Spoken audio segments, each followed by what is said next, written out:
Julián Quito, el héroe sin rostro. Historia basada en la sublevación de Columbe de 1803. La rebelión empezó el 27 de febrero en 1803 en Columbe y luego en Guamote. Duró hasta el 3 de marzo, 4 días.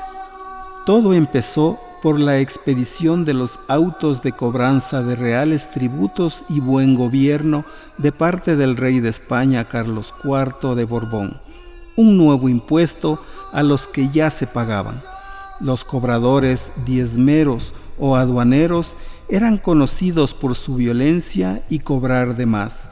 Estos aumentos servirían para la reconstrucción de la nueva ciudad de Riobamba luego del terremoto de 1797 en Cajabamba.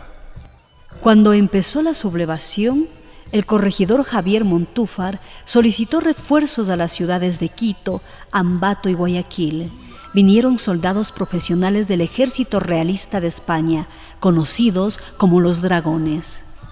400 soldados profesionales a caballo con cañones y fusiles y más de 1000 mestizos armados, voluntarios de los pueblos vecinos, acompañaban al ejército.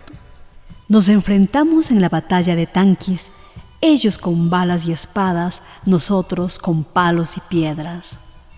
A nuestro lado iban cayendo uno por uno nuestros comuneros. Corrimos a los páramos más altos. Nos persiguieron, nos apresaron y sentenciaron.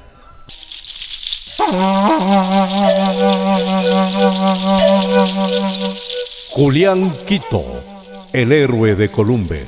Este proyecto es parte del Fondo de Fomento de las Artes, la Cultura y la Innovación. Línea de fomento de la memoria social y el patrimonio cultural. Convocatoria 2025.